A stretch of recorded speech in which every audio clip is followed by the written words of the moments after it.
Hey everybody, welcome to another episode of Stage Diving with Scotty. My guest is Mikey Pizza from the band Van of Nuns.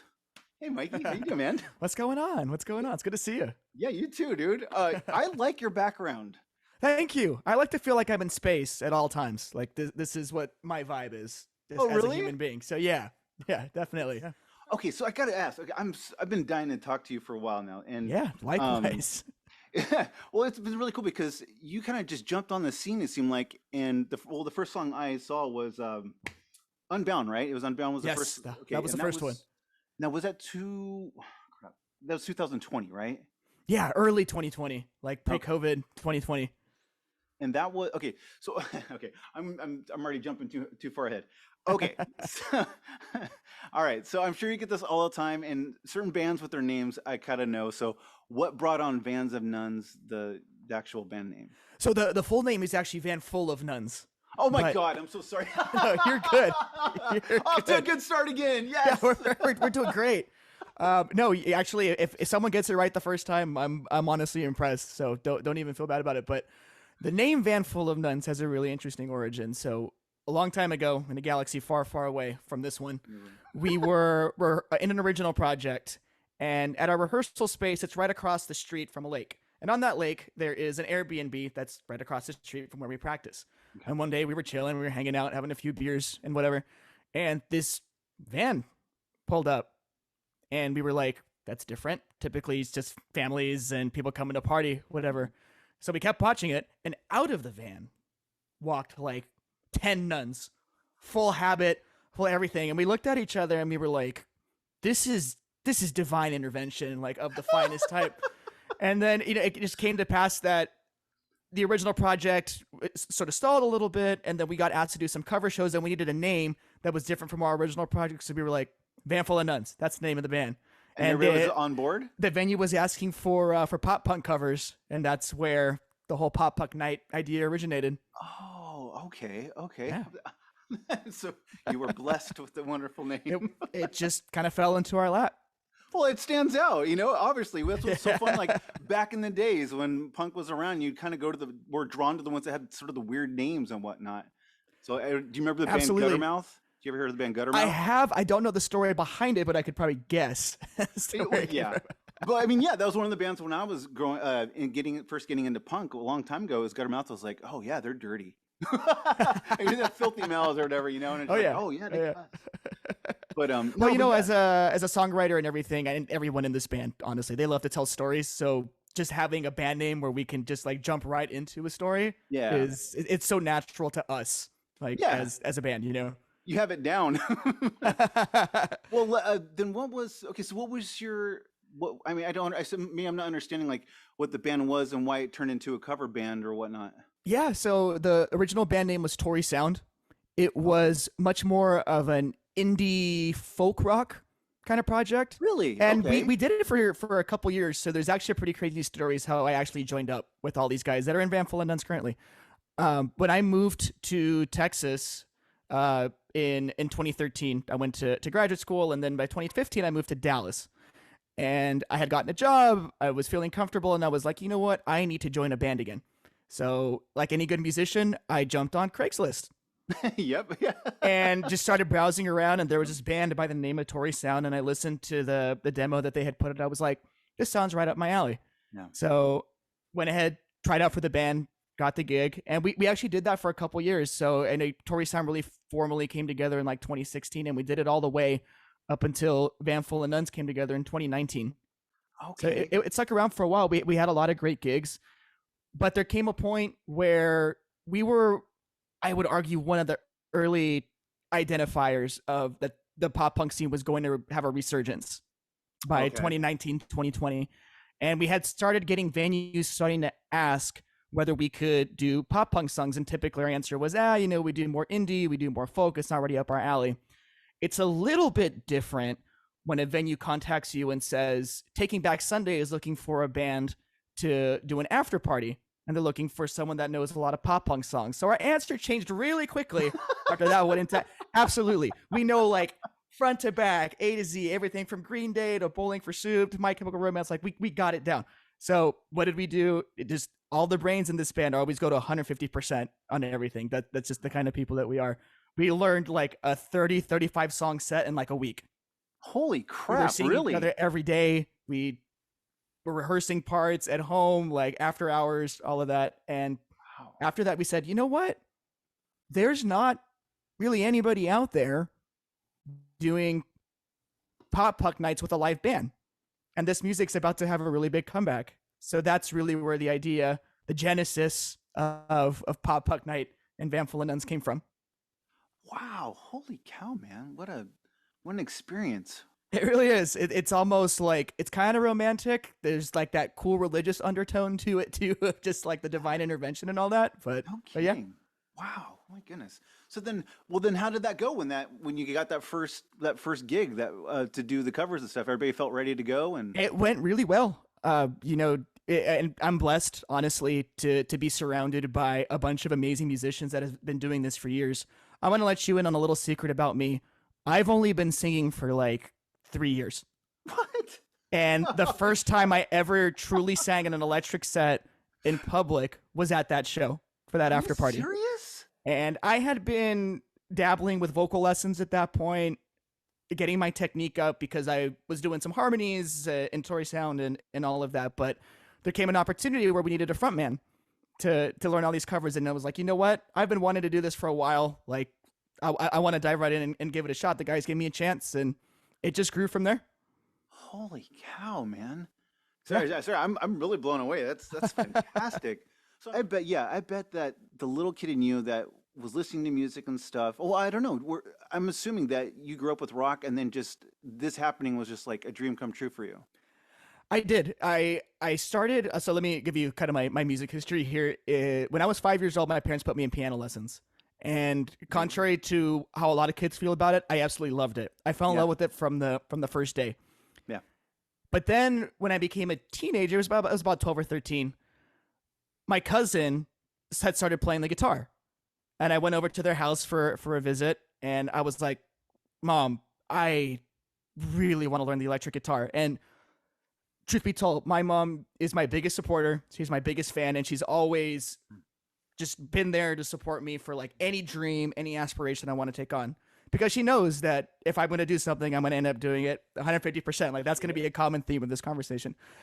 I like it. And like within a week, we went to one of the music stores. I picked up my. They actually ran out of the Fender Squires for the little like combo pack you'd get for a beginner. So I got a Oh yeah, Washburn yeah, guitar instead. yeah. Just right off the bat, like things had to be different, and that I like to do things different than everybody else. But yeah, just started to pick it up from there. Got into guitar lessons, started going weekly, and my mom saw that I had an affinity for rock music. So what did she do? She took me to a Kiss and Aerosmith concert for my first ever Wow. concert experience, and from that Holy moment on, crap. I was so hooked Yeah. on this music. Honestly, like it, I knew that it was what I wanted to do with the rest of my life. So it wasn't even like necessarily music beforehand. It was after that concert, huh? It was, yeah. I always, when I was younger, I mean, I just saw myself going to college to do classical music because that's what I knew, right? I mean, it Yeah. was doing piano lessons, and I listened to pop and rock and all that, but I was very close to the stuff I was learning in my lessons. And then I discovered rock and roll, and it was like a whole nother dimension of existence had opened up for me. And I knew I had to not only be a part of it, but like contribute Yeah. to the art Yeah. form. And I think that given my background in classical but also very heavy in rock, and I went on to become a giant metalhead as well. There's it's a unique kind of blend for the genre that we're in now with pop punk. Exactly. And that's one thing I wanted to actually touch on as well was it's funny going from Unbound and then 'cause you pretty much released one single each year for the Yeah. past 2 years or 3 years. So you had Unbound, you had Miss Me with that or Yep. did I get it right? Miss Me with Miss me that, with right? that. Yes.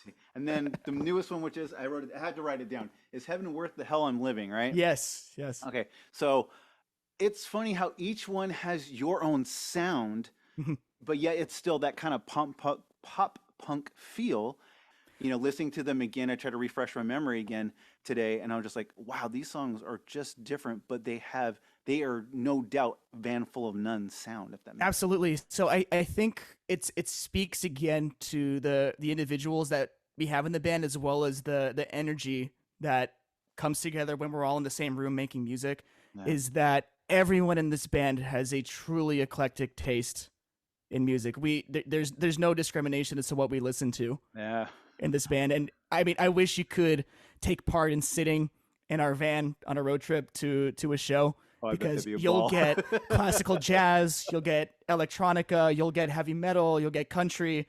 There's the wildest All mix of of things, it. because we're always listening for things that we want to incorporate into our own music. And I Yeah. think there's this really cool thing that's happening in music right now, where there's so many genres that are coming together, and Hmm. pop punk is a really good example of it.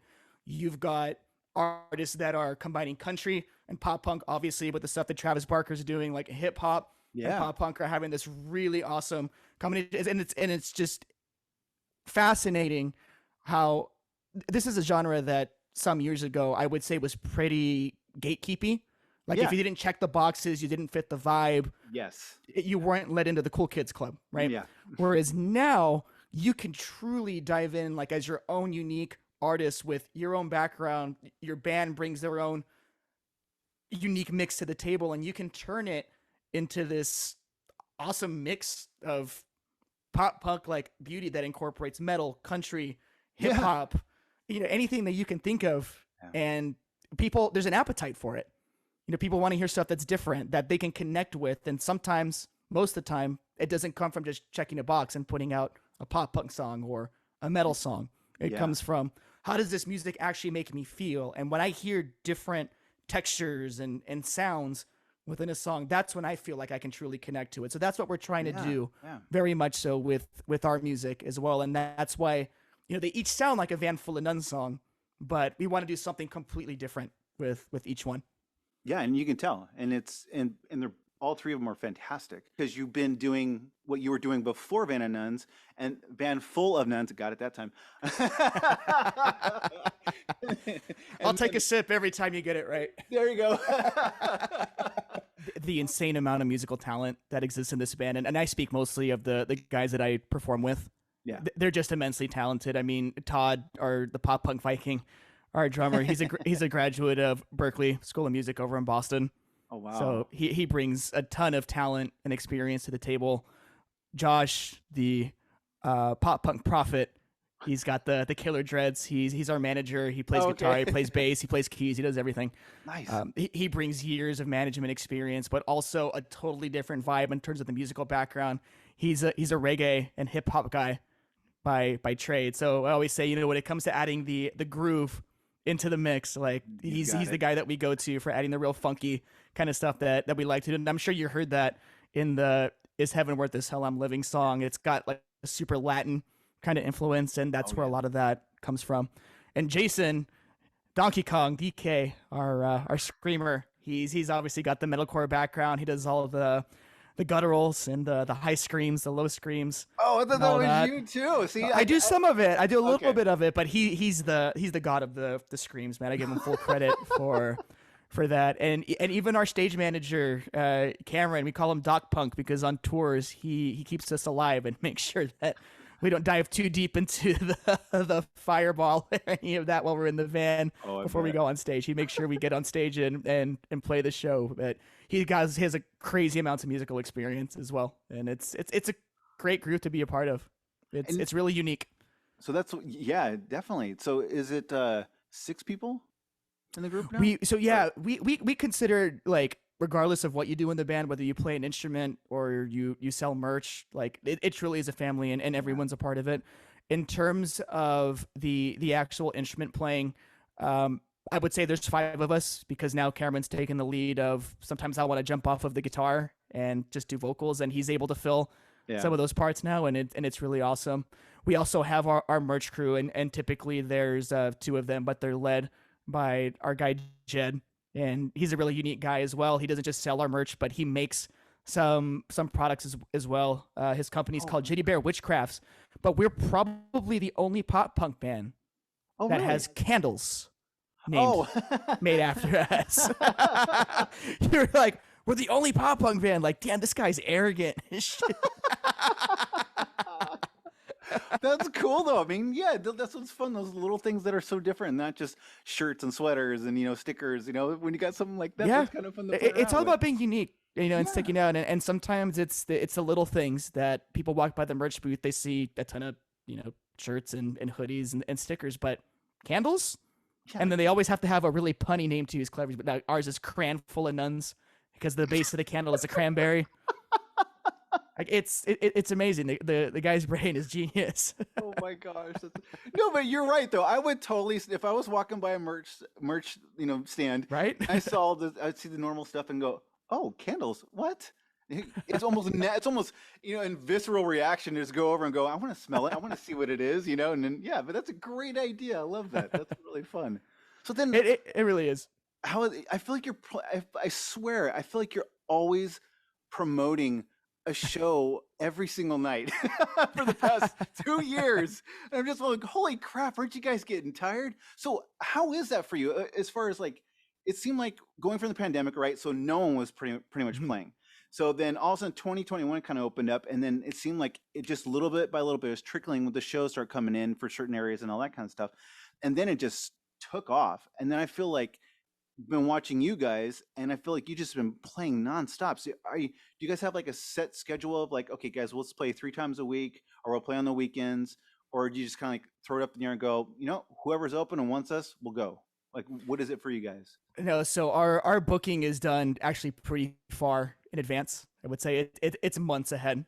So Wow. we keep a very strategically organized calendar where everybody's updating each other and like, hey, I'm going to be out of the town this week and I'm going to Fredericksburg with my girl or whatever, drink some wine. I'm not Okay. going to be around for a show. This is all planned out like Okay. eons ahead. But you brought up a really interesting thing about this band in that during the pandemic a lot of bands shut down, Mhm. and for a lot of it it was by necessity, like they had to. Our approach really was, if a venue can find a way to do this safely, like let's find a way to play. And the big reason behind that was there were so many venues that were dying out, Yeah. Oh yeah. and to us, if we don't have a venue, you know there's no place for us to play. And I'm a big fan of a lot of what happened in terms of like bands started to migrate online and get really creative with their video content. But we really did want to find a way to help support the venues that have been super supportive of us, Yeah. even when we Yeah. were doing original music back in the day.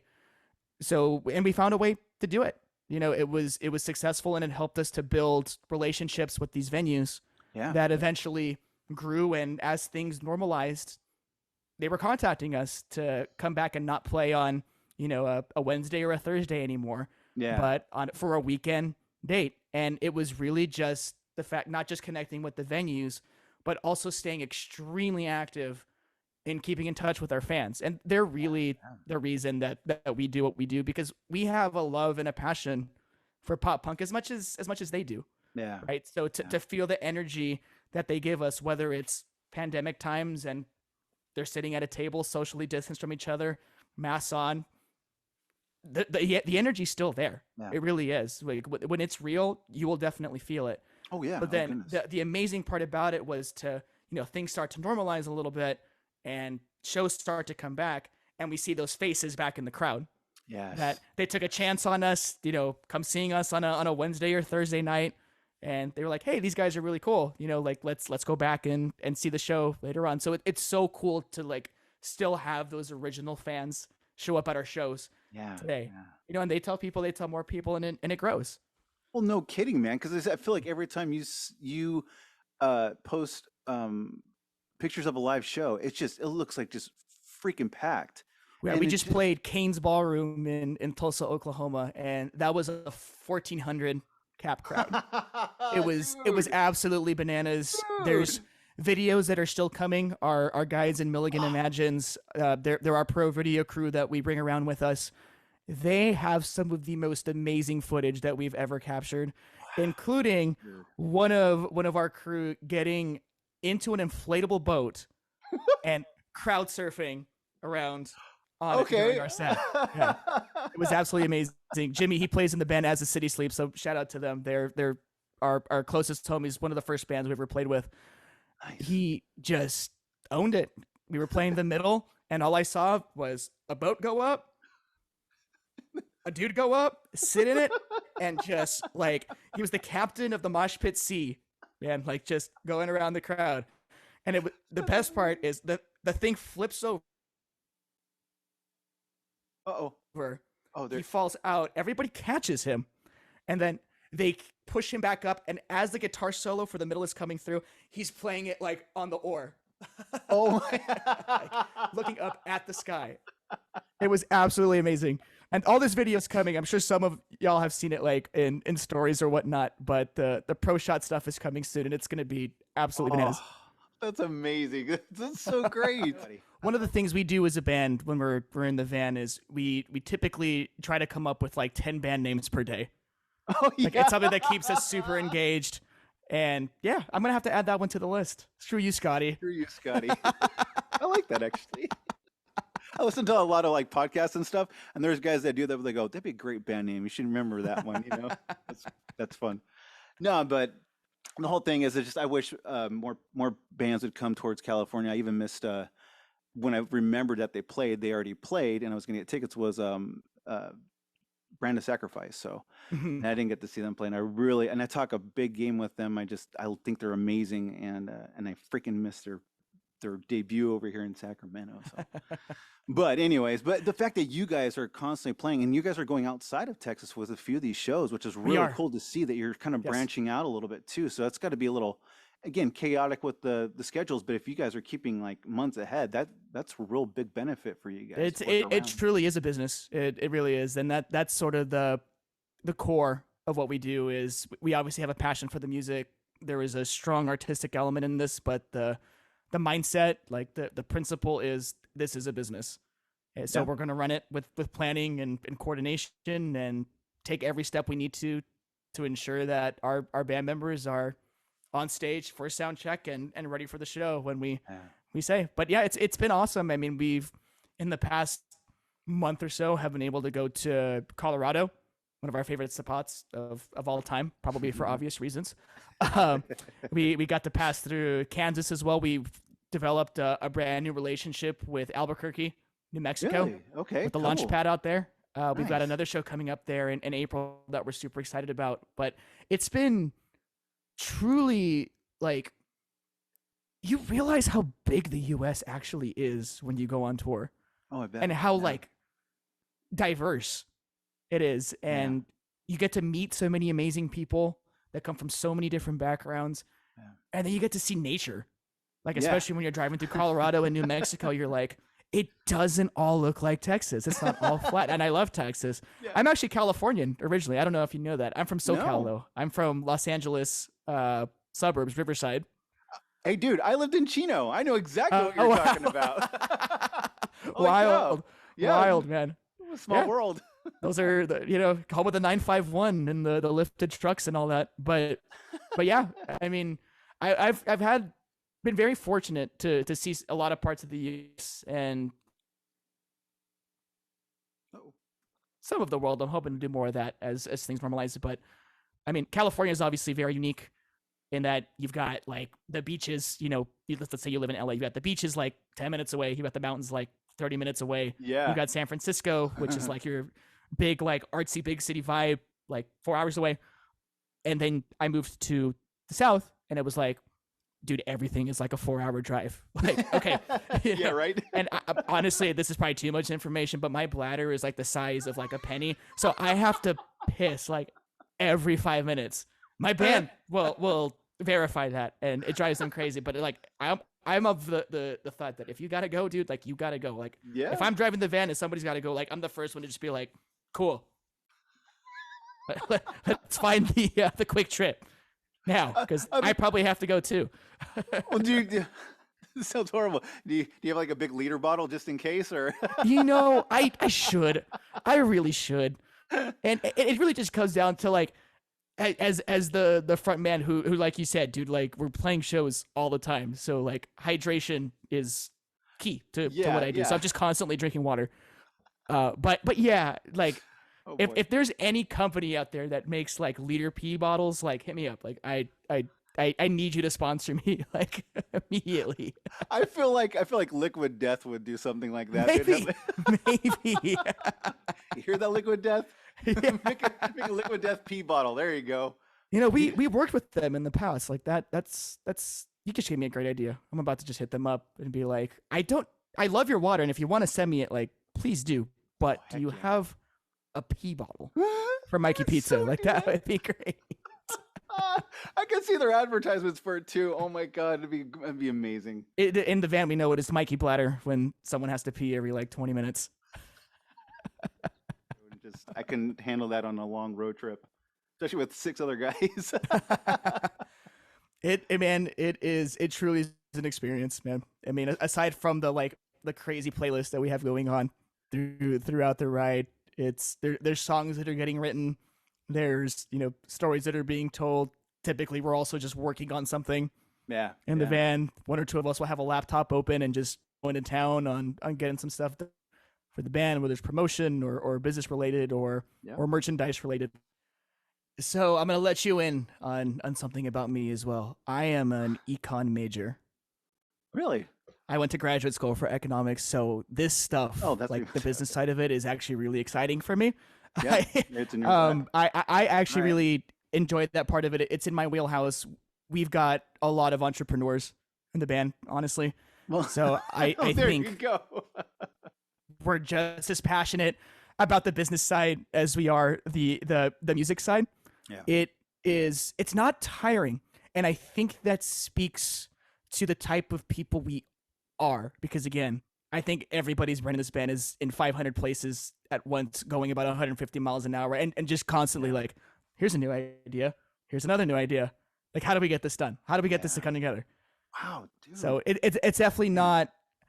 I do think there are a lot of people, and it's not a problem, or it's this isn't coming off as like a diss or anything, that would get tired.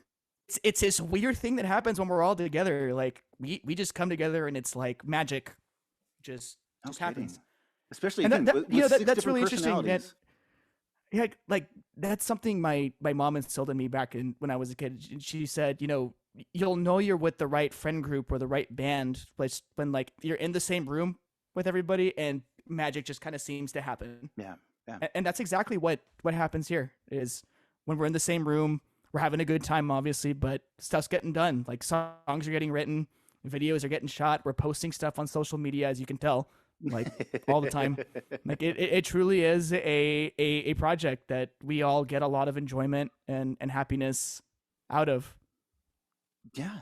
I mean, you can tell. You absolutely can tell. And and that's what's so cool is seeing the bands nowadays, and everybody has obviously their different kind of feel. And it's funny when you guys post, it always just seems like such a joy to watch your posts and see your live performances, and just again seeing just how busy you are too is incredibly encouraging. Again, considering where we came from 2 years ago, of Definitely. not having anything. So it And was I am gonna beautiful to see give this. like super shout out to Todd the Pop Punk Viking. Like he truly is a social media manager Yeah. of all this. He's a tiny boy. And I say that with yeah, full amount of love and respect, and that's what we call each other all the time. We were previously roommates, and we go to the gym together, You and can take it. that's Yeah. we just call each other tiny regularly. But his work on social media, just the way that man's brain works, it's truly unique and special, and he's truly the one that's like really laid the foundation, but also developed something that's so unique Yeah. to Van Full of Nuns and Pop Punk Night that it can't even be replicated. Honestly, like Yeah. there is no brain that could ever replicate what Todd does with Yeah. the marketing. It's awesome to be a part of. It really is. So then does he do like the actual van full of nuns? Doggone it, man. I got my Um, wine. No, you're good. yeah. This is a win-win for me. Who knew that? Okay, never.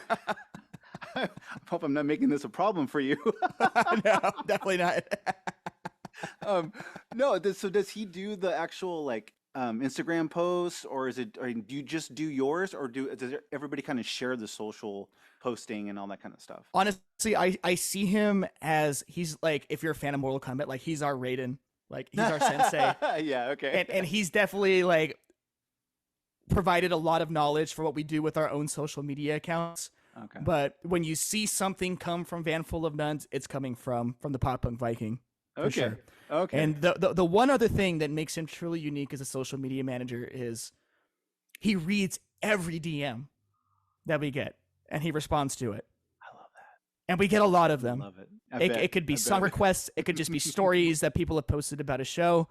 But that's what one of the things that like I think separates us, is just that level of fan interaction, and we do try to get to know where our fans are coming from. Like we'll spot them at shows that we go to. Yeah. We just went to a Falling in Reverse show the other day and saw like 8 or 9 of our fans there, and we were like all hanging out and taking drinks and That's awesome. getting to chat and just having like a great experience bonding around the music that we obviously love playing, but I mean, for Yeah, but me, like Falling in Reverse, seeing them live has been like my dream for like forever. I'm obsessed with them.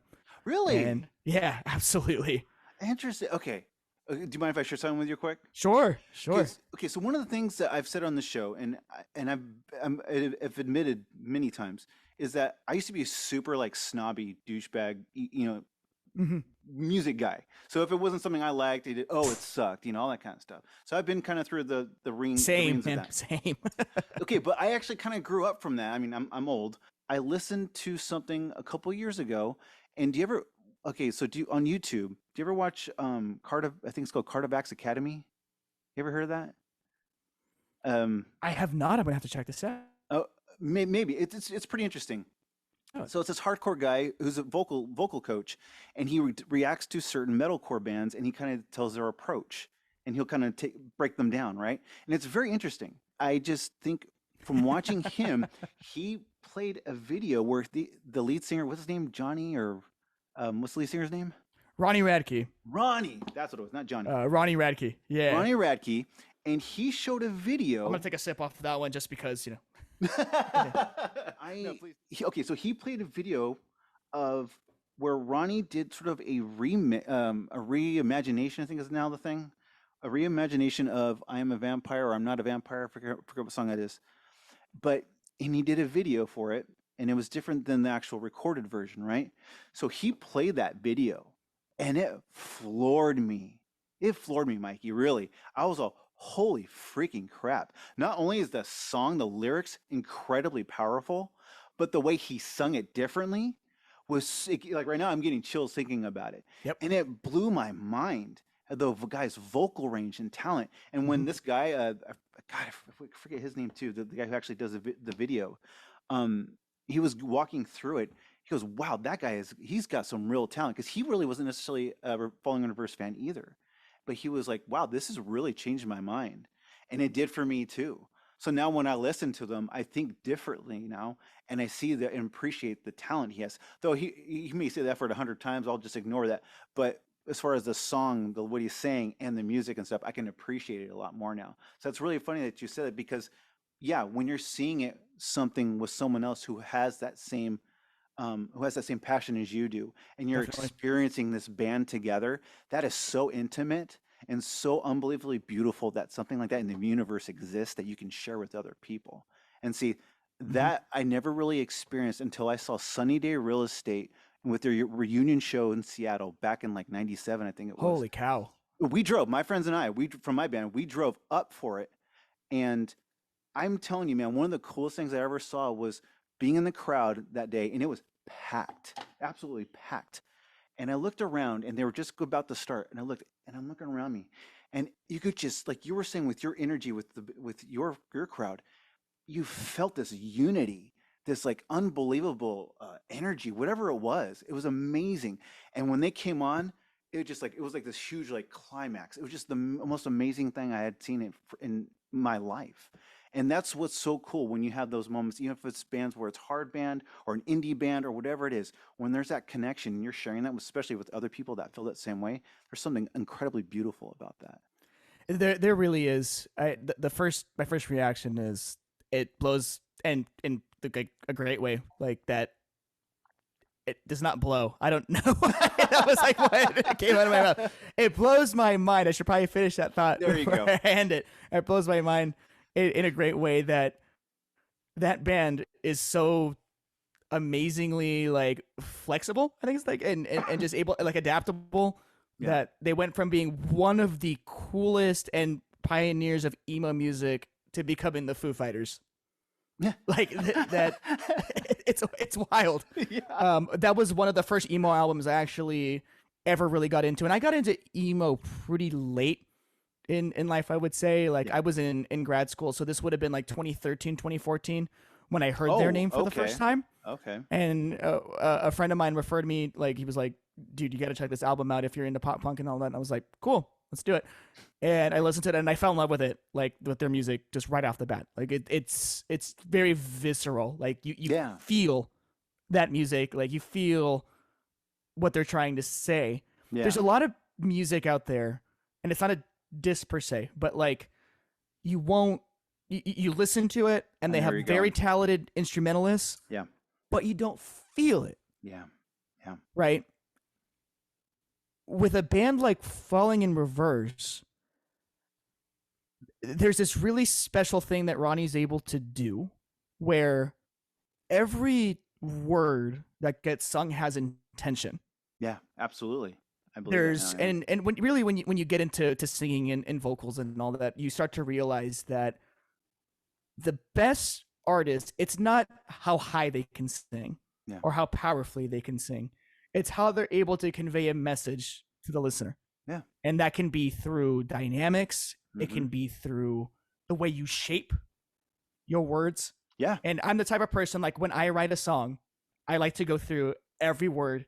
And before I hit the studio, I'm like, this is how I'm going to sing this line. This is how I'm going to sing this word. Yeah. And that's why That's smart. one of the reasons why we don't put out a lot of music at once is because when we write a song, when we put it together, like everything is meticulously put together. Like Yeah. it truly is, like what we're trying to do is art. We're calling all the shots. You use me, cut through me, but you can never break me. I'm headstrong and I'll fight on, while you just keep being so wrong about me. Miss me with that.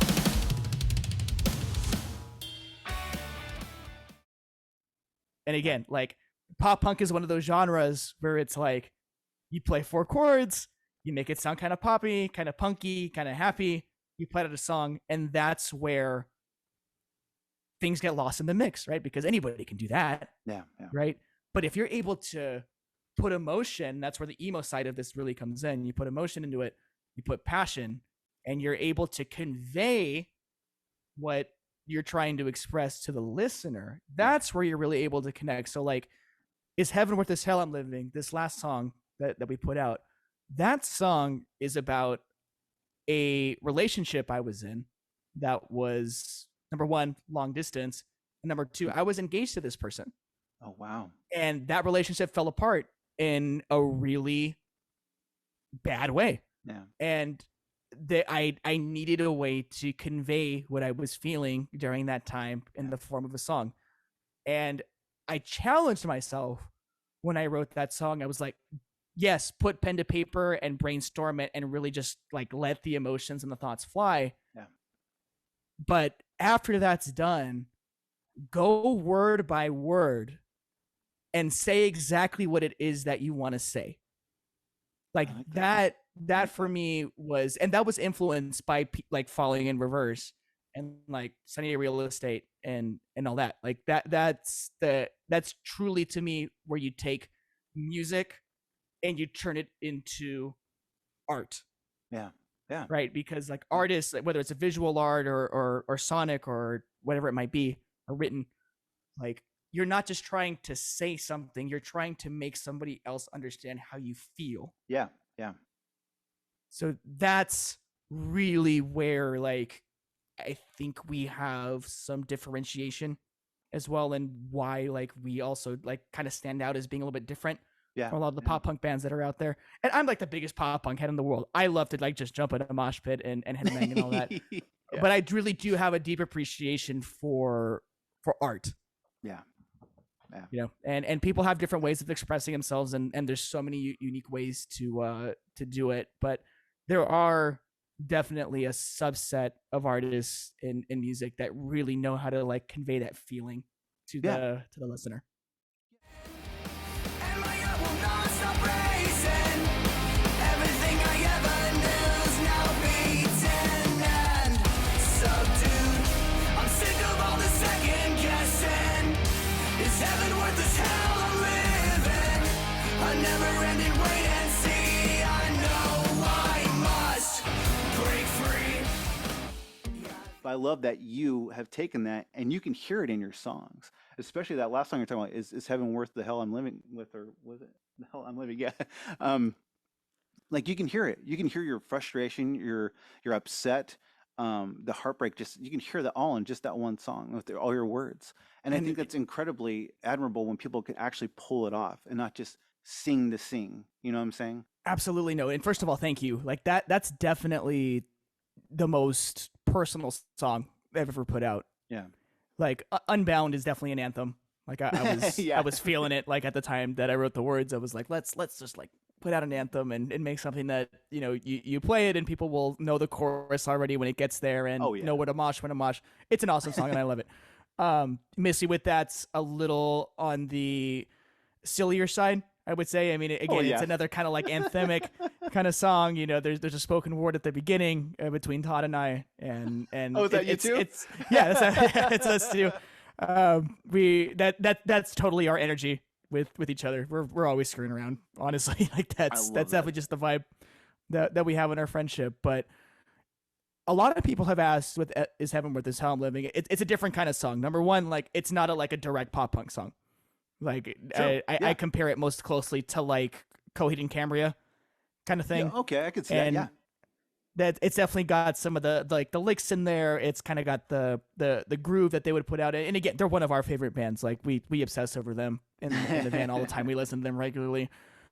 But they're another band that what they do is so artistic in the sense that they're not just writing music. Like with Claudio, their singer, there's a whole universe of comic books that exists around the music that they write. Yeah, I've heard about Like that. it's yeah. very intense. So that's another form of art which I still just like draw stick people. So I can't even go there like with that kind of artistic talent. But again, it's another way to get feelings and emotions and Yeah. and different ideas across. So there was definitely a lot of inspiration that came there from that. Very But cool. there's the second half of the song that's in Spanish, right? And a lot of people ask like, why did you do that? And it's really not like, you know, trying to open up to like other markets or anything. It's like, yeah, I wanted my ex to hear that and know that it was written about her. Like Oh, it's wow. very intentional, you know. So when she Yeah. pulls it up and listens to it, like she's gonna know I'm speaking directly to her because Oh, just wow. it was a bad breakup. And that was one of the first experiences I would say I had as a songwriter where like you're writing with intention. Yeah. So what I would recommend for anyone that's getting into songwriting or has just kind of hit a block with it is again like take a blank piece of paper and don't even try to put any structure around it. Like just start writing down how you feel in that Yeah. particular moment Yeah. and then I go agree. back and say, I'm starting to sound like an English teacher probably. Like, look through it and say like, you're what fine. am I really trying to convey Yeah. Yeah. to the person that's I've done that. listening to this song? Yeah. You know, I get that, and absolutely. then take it down another level and say, what is this word in this line? Like, what purpose does it serve to the listener? Yeah. Yeah. And the reason I say that is because, like, you already can tell anyone listening to this, like, I'm a very wordy person. Like, I respect people that can put together an email and in 15 words say exactly what they want to say and hit send and it goes off. Like, I'm going to write you like 2 paragraphs. Yeah. Like 80% of it is not actually relevant to anything. And like, whatever. Like, I just hope for the best every time I hit send, right? Like, yeah, we're definitely on the same page there. Yes. But artistically, like, you can't do that. No. No. No. And we live in a world now, like we're going back kind of in a way to where songs were like 2.5 minutes long. Yeah. Yeah. And with a lot of the newer, like the hip hop crossovers to pop punk are really good at this. They can take something super powerful, like a very powerful message, and condense it into a 2 minute, 20-second song. Yeah, that's true. Yeah, no, And it was absolutely. really when I started to listen to artists like uh, Kenny Hoopla is one of them, like Lil Lotus, like they're taking really big themes and condensing them into these amazing songs. Hmm. And I was like, well, shit, I need to do that. Like, Yeah, yeah, I'm super wordy and like, yeah, I can write songs, but like, I'm not writing with intention. And that's really what it comes down to is like yeah. going through that process of starting with something big and then just narrowing it down to saying exactly what it is you want to say. Yeah. It's that simple. And you will get there. Yeah. Like when you can read a line and say like, that's it. Like Mhm. that's exactly what I want to say. Yeah. Yeah. That's exactly what I want the listener to feel right now. And sometimes it's going to be happy. Sometimes it's going to be sad. Sometimes it's going to be aggressive. Yeah. But I always say, just put it out there. Yeah. Like, No, because I if absolutely agree. you felt something enough to write it down, it's worth putting out into the universe. Yeah, I agree. No, I like that. Because it serves a lot of purposes. Like you're either going to maybe like get rid of that feeling that you had that's been eating at you Mhm. for a while. It could be something that you didn't even know was inside you that you want to express Yeah. to an individual or to a group of people to hear. It could be a message of support. It could be providing advice. It could be asking for advice. It could be Yeah. Oh, yeah. dealing with the absolutely. breakup. It could be dealing with death. It could Yeah. be fear of death. It could be finding meaning to cope with things and to move beyond, you know, those different fears that we as humans have. Yeah. But it's always worth putting out there into the universe. So I always say, like, if you get stuck, like take a step back and just refocus. Like you'll find it. When something Yeah. feels right, it'll go straight pen to paper.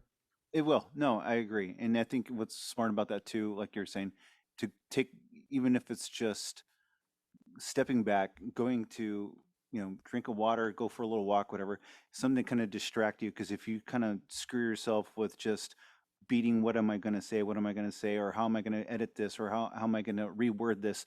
You're going to drive yourself flipping Mhm. crazy. And I've done that in the past. And then there's those songs, like for instance, well, like you were saying, where you can kind of almost surprise yourself of what was in you and how you said it. Was two of our songs, like my band, The Spacing Effect. We're not pop punk whatsoever. No, we're more like grunge, alternative rock kind of a thing. Cool. But one of our songs uh, it was actually about my wife who has multiple sclerosis, and it was inspired by her and Selma Blair, the actress. And it was just this like, I wanted to make something that was like, you can do this. And I never really done anything super positive before, like in lyrically, and they really inspired me to write it. And I think the song came out pretty decently. I really like that song.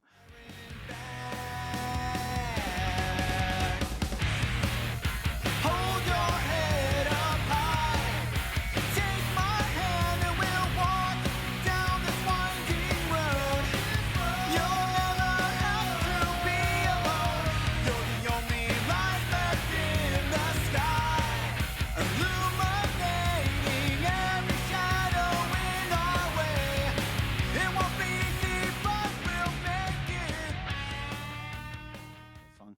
And then on the other end too was our last song called Tremors, and that was a song that was meant for something else, for a different project, and it ended up becoming a song about someone very close to me, in my family, who was just having a hard time with being loved, and he could not let people love him, and he was pushing people away, and he always just was just completely like stone about it all. Mhm. And then I was just like, how do I do this? So I actually took my phone, I put it up over past the microphone before I was recording lyrics, and I just sat there and I just looked at him, and I was just like, let it kind of come to, and then I was Mhm. able to write it down, and then perform it. But at the same time, like, I was happy how it came out, because as much as I can't express myself and give the passionate wording like you guys can, for me it was where it was the best I could do, and it still felt good to finally get it out of me.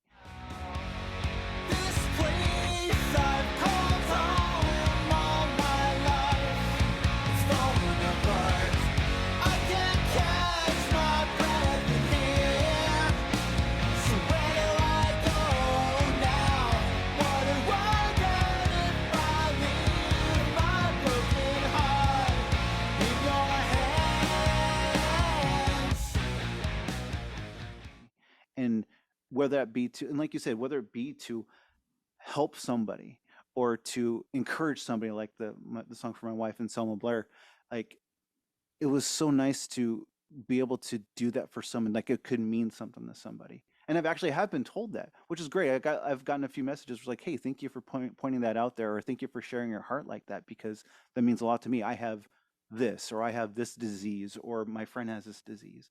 So that's what to me, as much as people want to be, sell out or which I don't care about that. That's fine. You want to sell it, that's fine. Or you want to use this as that, or you want to use music as whatever. For me, it was always about connection. And if I can touch someone like that with something I wrote, that made that makes my dream come true as a kid more than necessarily the rock star part of it, if that makes sense. For me, it is, especially now that I'm older, I care about people a lot more than I used to. And so for to touching somebody's life through my music is a huge win for me. So I think that's inspiring that you even just saying that right now is I see you in a different light and I find so much more respect for you, even more respect for you as an artist as well. That Thank no, I you. think that's a beautiful thing, man. And call me cheesy, call me whatever, but I love that. I love when people can do that like you. So that's really cool, man. No, and likewise, man. Like mad respect for you. I like you get it. You know, like you. So one of the things that stood out to me and what you were just talking about is a lot of times songwriters feel like songs have to be developed about something that they're going through. Mhm. And what that's great. A lot of the best songs come from personal experience, but people feed off each other's energy, right? Mhm. And like you mentioned, like you reference someone that was just not getting love like in their life, right? Yeah. And not only was he feeling that, you were feeling that too. Oh yeah. Oh yeah. And that's where perspective and paying attention to life, if that makes sense, like as an artist is really important Yeah. because some of the best songwriting I feel like ideas I've gotten haven't necessarily been because I'm going through something or I'm feeling something personally. Yeah. It's because I'm bringing in that energy of what someone else is going through. I'm Yeah. trying to, maybe it's empathy, Yeah. maybe Yeah. it's just some sort of weird like energy transmission thing between that other individual and myself or that group and myself. But it really comes down to paying attention to what's going on, Yeah. not just like in your own life, but in other people's lives Yeah. as well. Sometimes there are little nuances in existence, right? That like you, Freeze just again. getting back to that Oh. idea of not everything you put down to paper as a songwriter is going to be about something that you go through. It's going to Yeah. be Yeah. you might experience something that someone else is going through. They might talk to you and say like, "I'm feeling this way," and you might be like, "Oh, I feel that way too about this," or "Man, like that made me feel a certain way the way you said that." Yeah. And it's identifying those very particular moments that either get you like really amped or really sad or really angry. Yeah. And that's where you can really push that artistry through to make Absolutely. the listener feel what you're trying to say. Yeah. Yes. Honestly, I love the real talk a lot, and that I mean that's I strive I'm for all that. about it, man. I'm all about it. I dig I dig you, dude, a lot. y- Thanks, uh, man. well, you know what? You know who does that? Dorian, I'm just giving an example. But is a guy I found out last year, or it might have been the end of 2020. He's a solo artist. His name is Luca Wilding. Oh my, I'm telling you, man, I cried. I cried. One of his songs was called Heartbreakers, I think. No, Heart Acres. That's what it was. It wasn't Heartbreakers. And it was about his friend that committed suicide. And Hmm. he was singing it from his perspective. And all his songs are like a character of a story, something he saw on a train. And he decided to write a song about it. And it was, I'm telling you, this guy blew me away. Just if you don't like the high singing like that and the sort of indie kind of slow drawn out stuff, then you won't no one will like it. but if you really dig someone's storytelling and musical talent, this guy is not just gorgeous with his wording and his storytelling, but he can sing too, and his the music just backs him up. So if you get a chance to check him out, maybe you'll dig him or not, but just even listen to the stories that he sings about, and it's just fantastic. That like So that sounds like something that's right up my alley. So in my endeavors to be a better vocalist, like I'm in lessons still. I will be for the rest of my life just because I need that in my life. I yeah, love to learn about more and more music. I have developed an affinity for opera, and really, a lot of what I do in vocal lessons now is opera because wow, there's so much technique to be learned true, from the classics, right? The passion and the words, man, when you really dive into those songs. So I've also challenged myself to not always sing in English. Like I've been doing nice, operas like in Italian, I've been taking up German to try to get these things down. And the reason I do that, you get lazy sometimes when you try to when you just stick with your own language. yeah, And very what I true. was trying to do is go to the words and again say like what is the composer trying to say? Hmm. And I'm going to try to understand it even though it's in a different language. And you look at these songs and it's like whoa. Like this is intense stuff. Like I feel this. Yeah, So sometimes it takes like look up a song in a different language and yeah, then translate it and like really try to get to the core of what the artist is trying to say. And your mind will be blown. Like when you take away like the comfortableness of your own language, if it's English or Spanish or whatever it is, and you start to look at perspectives when you take that element out of it of just being comfortable yeah, and you just kind of dive into something different, and that's where you start to feel like the true emotion and things. yeah. I always feel like Uh, if you're gonna really dive into something, like you have to make yourself as uncomfortable as possible that's a good point. Yeah, to I really agree. like understand it.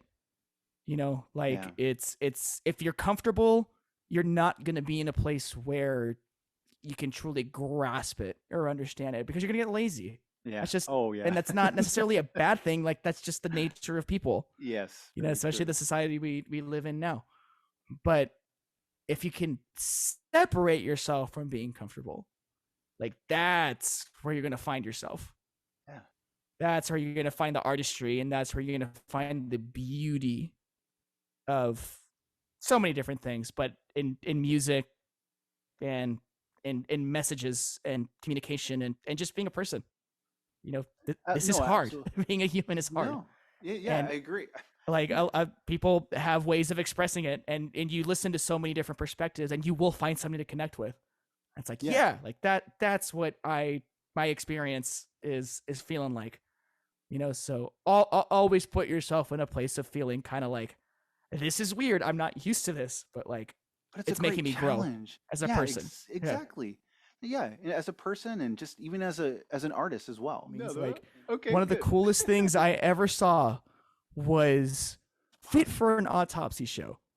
Oh, really? Death metal, deathcore, like one of the coolest bands out there. Like if you're into heavy music, like definitely check out Fit for an Autopsy. I love them to death. Saw them at a show, slayed it. Like it was raining. We were all in the mosh pit. Like this is intense, like visceral music. Went inside to get a drink, go out to the curb, and one of the guitarists is FaceTiming his wife. And it was just like, it was so cool to see, like, dude, you just took time, like, out of being a rock star, out of probably having like a bunch of fans that want your shirt, that want to get your signature on Yes. everything. And like, you took the time to call your partner. Like, that's so cool. Yeah, I agree. And I think, and I was with Todd that night as well. And we looked at each other and we were like, let's always make time for that. Yeah, Like that. It just like, that's what there matters. is no element of the rock star lifestyle that's above family. I agree. I 100% agree. Yep. Like it's. I mean, yeah, yes, it's a great thing. Like it brings a lot of happiness, but it doesn't bring the same level of happiness and just life that staying connected with your family does. Yeah. As much as music can touch our hearts and touch our ears and our minds and get Absolutely. us to think.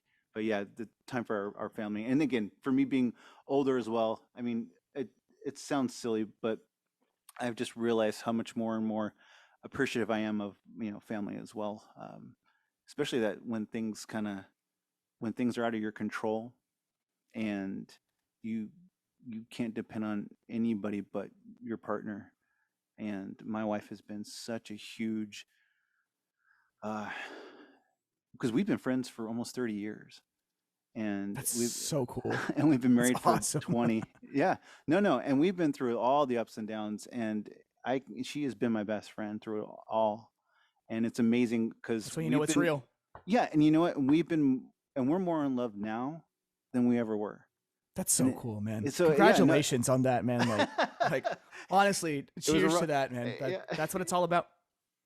it was a rough road at times, but she made it work. But yeah, man, yeah. So anyways, thank you thank you for pausing there for a Man, moment. I always tell couples, man, just from personal experience, like you gotta love each other at your worst and challenge each other at your best. Like Yeah, that's what yeah. it's all about. I agree. I agree because you can't build muscle if you don't work on it. Exactly. Exactly. But No, it's not the good moments that define love and relationships. It's the hard ones. oh God, yeah. I mean, no, it's never the Hollywood picture that everybody that we're made to believe. It's never that at all. The There's been like happiness goes away real quick. absolutely no. I mean, and there's always that like that mystery that exists when you're first like in a relationship or whatever. But then what I think is even more special is just like the little things that you start to love about each other. Yeah, It could be the way somebody says something, or yeah. the way you know It's the someone just like your partner just like grazes your shoulder like when you're walking by. Like yes. those are the things that are just like make it like eternal. You Absolutely. know, Like with for Tani and I, it's the way we hold hands. We don't hold hands like normally, like like this. For some reason, when we hold hands, it's like we do this. We're like I do my first finger on her pinky, and it's the weirdest thing, but it connects so well. And when we hug, she's short enough where she fits perfectly underneath my head like this. And then like these little that's adorable. looks. It's thing is when you know each other after a while, you kind of know the looks. And I always tell her when she gives me a certain look, I go, there it is. And it makes my day. It's those things you kind of grow with. And to me, that's more beautiful. I would take her over anything in the world. And again, we've been through a lot, so it's been worth the fight, if I can I say hear that. that, man. I So hear it. I'm recently engaged, looking to get married next year. yeah, it's Heather, So right? yes, Uh, Heather. Yeah, she's my boo. But you we guys took some actually really great engagement pictures, the ones that oh I yeah, saw. shout out to Katie Staton, man. She's a good friend of ours. But we got engaged in Fredericksburg in wine country because we don't like wine. And yeah, it was amazing. She just knocked it out of the park in terms of pictures, man. Like it Oh yeah, they was were so spot on, man. I was like, dear God, I wish we wish we had a little more time and a little more money with pictures like those. Those were fantastic. man, like again, like the way I feel about her pictures, it's like she wasn't just taking pictures; like she was telling a story with the Yeah, pictures. yeah, yeah. Like she captured like the silliness It's so that beautiful. exists between Heather and I, and then also like like the love we have for each other and the Yeah, sentimental moments that we have. Like everything was captured, and I was like, dude, you knocked this out of the she park. knows what she's doing. Holy cow. She's gonna be getting a real nice like Christmas present this year. Yeah. So is she going to do your guys' wedding? So our plan for our wedding, and so the answer is hopefully yes. We're planning to have we're eloping in Italy next year. Oh, So wow. we've always Nice. been more about the experience over the ceremony kind Yeah, of thing, right? yeah. So we're looking to spend like hopefully a month in Italy, and Wow. the, Nice. the the reason behind that is all my roots, most of my roots, 50% of my roots Almost 50%. 50% of my roots are based in Italy. Wow, cool. Very And cool. I've never had a chance to go out there. Yeah. I have family over there. My I just found this out the other day. Like, tell me how wild this is. I'm talking to my mom, and I'm like, "Do we have family that lives in Italy that could possibly give us like different ideas of where to get married?" And she's like, "Yeah, your grandmother's niece lives on the Amalfi Coast." I was like, "Awesome!" Like,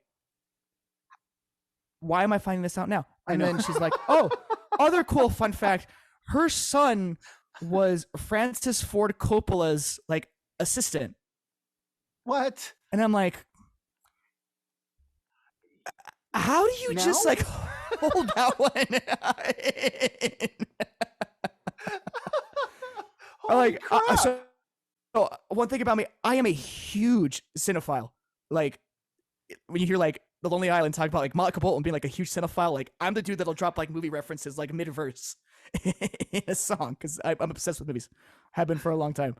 And when I heard that, I was like,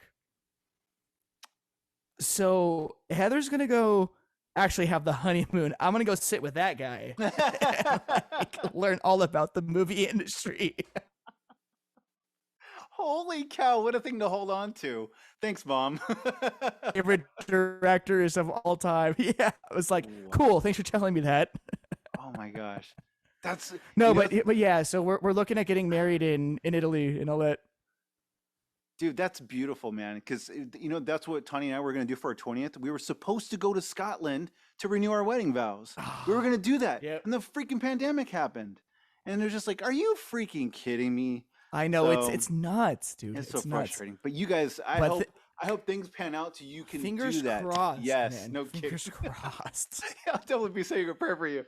I am so hopeful that this works out. Yeah. But yeah, man. That's awesome, dude. I honestly like I want to take a sabbatical and like just Yeah. go experience it No kidding, dude. for a while. Like I want to drink like the world's like best wine, the best pastas, like Yeah. where it all started, and then like all.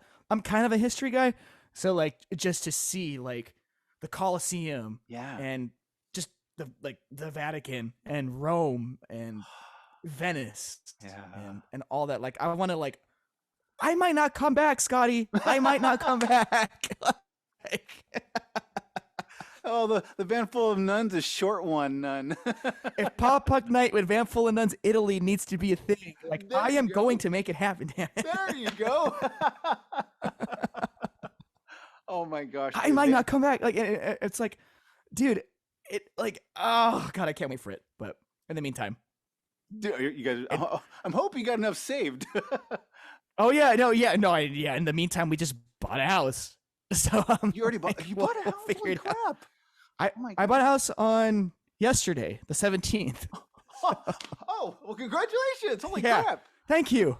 Is Yeah, it nearby? The pizza family life moves very quickly. It really does. Dude, that's amazing, man. Thank you. Congratulations. No, Dude, thank you. You are on Yeah, top of the world right now. it man. was a long time of work and saving, but I think we finally got it done. Man, like it's awesome. Well, cool, man. Dude, okay. Wow, man. There's a lot to take in. It's great stuff, man. Wow, that's so cool. Dude, we've covered a lot of ground in this podcast. Like, if you want to talk home renos, like on the next segment, like again, I'm down, dude. Because I used to be in bands, and that was always the thing I loved the most was not just playing the gigs, but it was being friends with other bands and listening to them and then hearing where they came from. So that's kind of where I got this from. You know, was taking that Definitely. love of other bands and wanting to get the bands that aren't as well known just yet and kind of give them a place for people to get to know them a little better and to get their music out there and promote the crap out of them that they wouldn't normally get when trying to do it themselves. Though a lot It's of hard, man. It's hard. really hard, and it's egregious, and it's so. It just seems like it's just almost pointless sometimes, you know. Like for us, Aaron and I, it took us 2 years to do this whole full album for us, and it was just no one cared. Like a week later, and it was just like, all my heart was into that for 2 years. It's a bitch, took man. 1 It week. really is. Like It's so discouraging. it sucks. But I think the trick with all that is number one is just finding your passion. yeah, yep, Like if you're passionate about something, then the opinions of others will basically be kind of null and void, right? But the other part of that is it's not just about putting music out. yeah, It's I about agree. finding a way to connect with the people that are listening to it. And if you're in that very select few group of people that your music is enough to like connect to them at that point where they're like willing to just share it with the entire world, like awesome for you. Like that's great. Yeah, For the 99.9% of us where that isn't the case, like it takes a little something extra, right? yeah, So, I mean, it's as simple as, well, it's not simple. It's really not, because there's a lot of business elements to go into it. But very like, true. I'll give a couple of just examples of like you're at a show, you just finished, you got off stage. A lot of bands just like all together, right? And Hmm. I get that you're tired, you're sweaty, Yeah. like you don't want to do anything else. Yes. But imagine for a second that you got off stage and you go hang out with your fans for a while and you talk to them and you ask, what was your favorite part of the show? What didn't you like? What songs do you want to see added to the set? And it's when you start to build the connections with people that stuff really starts to come together. Yeah, I absolutely agree. That's what it's about. It's and believe, like, again, like for the 0.0000001% of people that can just do it off the songwriting element, like awesome. Like that's Yeah. I respect you like to no end. For the rest of us normal ones, like there's what I'll say is just there's just that little extra something Yeah. that you got to do. Yeah. And that's like as maybe it's as a front man or as uh any role of the band, honestly. I mean, if you're a guitar player, interact with the fans. Yeah. Give them guitar picks. For the drummer, There you go. throw sticks out. Sticks. Yep. Like I mean, this is people go, especially in pop punk. Like people go to have fun. Yeah. Exactly. They go to forget the world for a couple hours. Yep. That's You have and there's I can't tell you how many comments I get on the ads that we put out that are like, oh God, it's a cover band. Like nobody cares about your cover band. Nobody cares about your garage cover band. And I'm Really? like, no, they do. Because Yeah. I would say I'm so. in the business of connecting with people. Yeah. That's my job.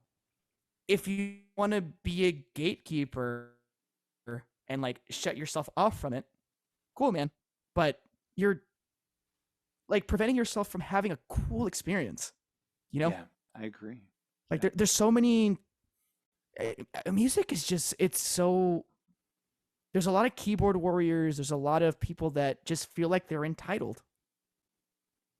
And this is something that I'm glad to see. Like we talked about earlier, like genres are breaking down. Yeah. Like people are making the absolutely. music that they want to make. Yep. And just be open-minded, man. Like just make the music that you want to make. And when you hear something that you like, just roll with it, man. Like it doesn't matter what genre it is. I absolutely 100% agree with that. It's just about the way it makes you feel. And I feel that same way with when I heard you guys were mainly doing covers. I thought that was admirable because I used to dog on cover bands because I've always been the guy where it's like I can't do covers. I'm an original guy. I have to create something that I created. I don't want to play someone else's crap. But it's not to. But that I know that cover bands, some cover bands are just true geniuses of musicianship and do note for note and get things spot on. But when I heard that you guys were doing that kind of stuff and hearing little clips and stuff of you guys playing, it's just like and again, the energy, the connection, the joy that you guys are bringing to people. I mean, that's so admirable. I mean, and again, it's like, again, who am I to say, screw you or whatever? You're bringing joy to people. You're having fun. That's, again, to me, that's what it's about. It's the connection. It's having fun. It's we're not here for very long, so why not just have fun with people instead of, again, it's the whole snotty thing. I'm over the snotty thing. You know, I really am. I mean, there's some bands. You Good. know, I'm not gonna lie. You know, there's some bands that just aren't Yeah. me. I don't like them. As far as like, I don't care for the music, and Sure. that's fine. But Yeah. but there's tons of people that like that music, and that's fine. But I'm not gonna dog them because I don't dig their music. They're talented. They're obviously talented for a reason, and people see that as well, and that's fine. And again, doing covers, it's the same thing. But again, from you guys going from covers to your originals, you guys are on a great path. And you guys are a fantastic path. Like I'm so Thank you. excited to see what you guys come out with in the future. Because I don't know what is your plans? Is your plans to do like an EP or a full album? What do you plan on doing? Yeah. Yeah. So our plan is we've got at least 4 or 5 more originals that are in the works right now. Nice. Like, there will definitely be more Van Full of Nuns original music hitting the airwaves extremely soon. I did want to soon. circle back on something that you said. Yeah. Which is, there are cover bands that can hit songs note for note. That's where Van Full of Nuns is different from everybody else. When we play, we're not trying to hit the songs note for note. We're trying to make the songs the way that we would like to play them. That's awesome.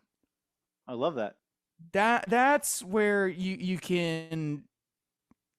That's again where like the feel, the energy comes into it over the. I don't have to hit every note that Tom DeLonge played on All the Small Things, right? Yeah. But I can certainly add stuff to it that makes it a different experience for the listener. That says like, that's the Van Full of Nuns version of this song. It's not Van Full of Nuns trying to be Blink 182. Yeah. Good. Yes, there you go. Right. Yep. So like that and respect to all the cover bands out there. Like there's a lot of them doing phenomenal work. I just wish some of them would be a little bit more flexible. Yeah, and I agree. open-minded. Yeah, They're making the songs their own, you know? True. I guess it just depends on what their goal is. Kind of like with you guys. Someone want to do note for note and be a replica, and someone And to it's cool. improvise. Yeah, exactly. It's again each to their own what they're in there for. So I okay. So hold on. You said soon. How soon? I'm sorry. You got me really excited. So we might be going into the studio in March. Can't talk a whole lot soon. about it, but Okay. pretty soon. Okay. And after that, we might be going from like annually putting out a song to like every couple months, maybe every month or so. Wow, you got that much already kind of. We have a lot of material. Yeah. Wow, man. I mean, Is Heaven Worth This Hell I'm Living has existed at least instrumentally, not the words, because obviously that was written about something more recent, but instrumentally has existed for 3 years, probably. Holy cow. Okay. I can see that. I see what you mean. Yeah, because I got similar. I mean, Like, stuff in the bag. Yeah, gotcha. and just sometimes you go back to a song and you're like, something I wrote like 3-4 years ago, and I add words to it that are like 2.5 years old, and you're like, yeah, that kind of goes It together. works, Like, yeah. really well, That really you know? works. Yeah. Dude, so then do you actually record anything at your own? Do you have your own little studio in your house? I have a bedroom with a microphone and Oh. audio interface, Okay. but I wouldn't call it a studio per se. So when we actually like go and record music, so a lot of the demos that we put together as a band happen right here. Okay. The actual recording happens at Empire Sound Studios, which is here in Dallas. They do amazing work. They were a reference from Jarrett Reddick of Bowling for Soup. Oh, really? He was the reference that Nice. got us over there, and it's been magic ever since. Again, you find It's the right people, quality. Yep. and magic happens. Absolutely, dude. Again, seeing every time that go on, it's just so cool to see. Again, the next date, the next date, the next date, the next city, the next state, whatever you're at, and just constantly busy. And it's so cool to see. Again, just the crowd that follows along with you too, who just you excite and get pumped up for just a great night. And I think that's so cool, man. I love what you guys are No, doing. thank you so much, man. Yeah. Like, and the culmination of it all, honestly, was we hosted our first music festival last year. That was the Pop Punks Not Dead Fest. Oh, that was it. That was you Which guys. You just hosted that, huh? yeah, yeah. So we hosted that. Yeah, Bowling for Soup was the headliner, but we were the hosts behind that entire thing, and that was an incredible experience too. Dude, that is amazing. And the word on the street is that it's happening again this year. Wink, wink. Wink, wink. I can't talk a whole lot about it, but yeah, it's definitely happening this year Oh, okay. All right. with maybe 2 or 3 really banging headliners that I can't say who they are. Oh, okay. But All right. I'll take they're- your word They're awesome. for Well, doggone it, man. Wow. That's very We covered cool, a man. lot, man. We did. I feel like I need a drink We've talked now. about. I'll let you in on one more secret about Mikey Pizza. I'm actually probably the least talkative person in the band. Are you serious? Yeah. Oh my gosh, I couldn't imagine then. So if one of the other sound guys comes on at some point, just be ready. Well, one day I'd be great to have a couple of your other boys on the roster here. Definitely, for definitely. stage diving. So that'd be a lot of Yeah. fun. But man, I don't think we'll be able Absolutely. to get a word in. Well, who Man, knows? there's been like, so outside of the Tulsa podcast that we did with Madness Media, so respect to them, man, they're great. We've been in a couple others before, and we will take over the conversation. So like, just be ready to interject I a love lot when that, the though. nuns are on. Like, Oh, there's dude, a that's lot great. of talking that's gonna happen. I'm totally cool with that. I would love to see that thing kind of happen. What we really need is just somebody to sit in our van for a tour and just see what happens. Oh my God, that'd be a throughout the lot of entire experience. Dude, that'd be fun. Oh my gosh, that'd be so much fun. Wow, dude. Well, one more thing here before we kind of close up here. But so do you guys plan on expanding out even further, or are you like going like on an actual like state to state kind of tour, or are you guys just kind of trying to keep it sort of local within the surrounding states, or what's the plan with that? No, so it will keep growing for Yeah. sure. Like, I can't talk about it too much now, but there are definitely plans to go even further out than the sort of southern bubble that and Midwest bubble that we've been in for a while. Sacramento? Hey, maybe. Hey. Actually, Sacramento would be perfect. I mean, I mean, Northern Cali pop punk, man. Like that's the OG. Dude, I could see. Oh man, if you guys came over, and then like I could get like Protect Your Heart to come over, and who else? Oh man, there was someone else, like Light the Way, and some other bands, like some other pop punk bands.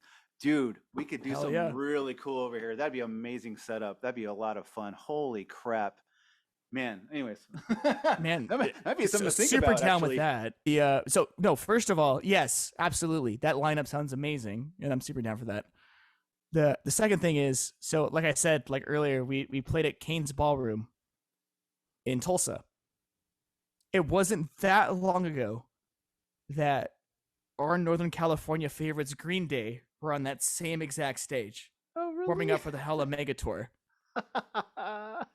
Like, dude, like to like jump on that stage and be like, yeah, dude, Billy Joe was like right here. He was sweating all over this spot right here. Oh yeah. I'm gonna wipe the floor and just wipe it on me. And go, everybody. Yeah. Absolutely. Dude. No, that's amazing, man. I know what you mean. I know what you mean. That happened only once in my life. We got to play at my band Solace, we got to play at the Roxy, and I was floored. The in Roxy, LA. dude, over off Sunset. Yep. Oh yeah, Yeah. that was the hangout, man. Yep. So I was so stoked when I got to play at the Roxy. I was like, Man, dude. The Elliott Smith the was highest here, I and- got, man, the best I ever got in Hollywood was the whiskey. Yeah. And see, that was the next one, but then we never got around to doing that. But yeah, those were the ones, man. The whiskey and the Roxy were the big ones around that time. Man, I love the Roxy. So my 7th grade science teacher was in a band called Modus Day, and I remember like I was like, Mom, can I please go see them play at the Roxy? And she was like, yeah, whatever. And then I went, and it was like, holy shit, like this is cool. Yeah, yeah. It's amazing how many people have been on those stages, and you're just like, Dude, it's the such a Roxy dream stage was come true. awesome, man. I wish, well, hopefully one day we get to play it. The whiskey, also amazing, just for so many historical reasons. Yeah. Oh my god. It's just a great stage. It is. Isn't I Like can't he remember. like, Is one of them down though? Is one of them gone? I heard one of them was gone though. Do you know? I'm not sure. I need to go back and check, but I know Ah, like that'd be I think sad, the though. Viper Room's still there. Like Oh, okay. the That's right. yeah, all the classics are still I think off Sunset. Yeah, I think so. Oh, God, I think man, it that was might such have a been the good- whiskey, but I'll check. Yeah, Well, yeah, that was a good time back in the day. Those were the hangouts. back off Sunset Boulevard, man. Yeah. Here, I'll share one memory. I'm sorry. I know we're going long. I'm sorry. No, we're good, man. We're good. One day, so I was friends with a guy. It's been such a long time. Ed. His name was Ed.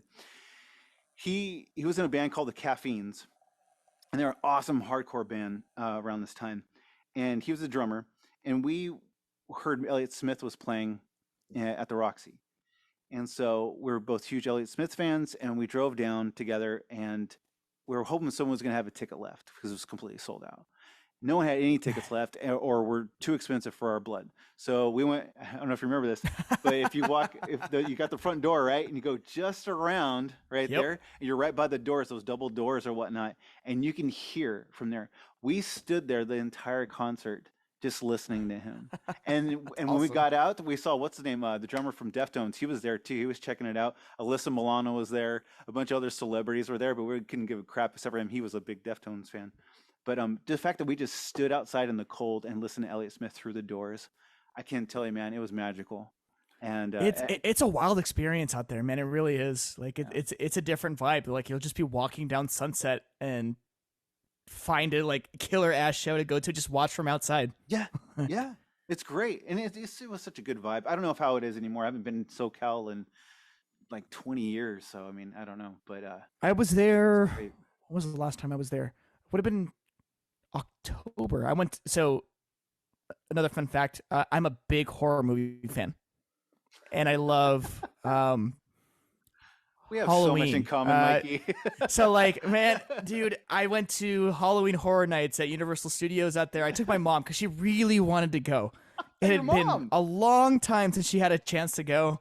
She loves horror Oh. movies as well. Really? And she was like, Mikey, I really want to go to Halloween Horror Nights. I was like, her birthday's in October, so I was like, let's Oh go my- get in front of the, I got her front of the line passes and stuff. I love your mom. And dude, oh God, it's so great, dude. Like I like to like be at the studio where like all of these great horror movies were filmed, like, and just to like experience it Yeah. all, like, oh man. We could probably do a whole separate podcast on horror films, man. I bet you we could, man, because I could go like me, you. I bet you Austin from The Undertaking, man, and my friend Lance Wagner. I bet you we could just go off on horror movies because Dude. they're all. Yeah, we could go on. Well, maybe we shouldn't go down that road. That's another 9 hours of conversation. That that would end be up fun happening. though. You know, I want to tell you. I'm down. I would I'm love down. to tell you. I want to tell you something after we're done here. I want to tell you something and see what you think. Okay. Okay. So Sounds good. all right. Well, anyways, we'll kind of bring it here to a close though. I know we've been going for a while, but man, dude, seriously, this was so worth the wait. I appreciate you so much for doing this and taking all this time, and yeah, just hitting stuff that I didn't think we'd be talking about, but yeah, man, thank you so much for taking your time and talk with me, man. Appreciate it. Anytime, man. Anytime. I've been wanting to jump on this for so long. Yeah, and I'm glad you It's been did. I'm glad Such you a great did it. experience. Yeah, Yes. man. Good, Yeah, thank you. Definitely. All right, thank you, Mikey, for joining in, man. And I can't wait to talk to you again, man. So, all right, have a It's good been night. a pleasure, Scotty. All right, man. My last question is, do you now know? Do the Scotty now know? Oh, no, Sky does not know now. Like what's going on? No, I don't. Still don't. I tried my best. I tried my best.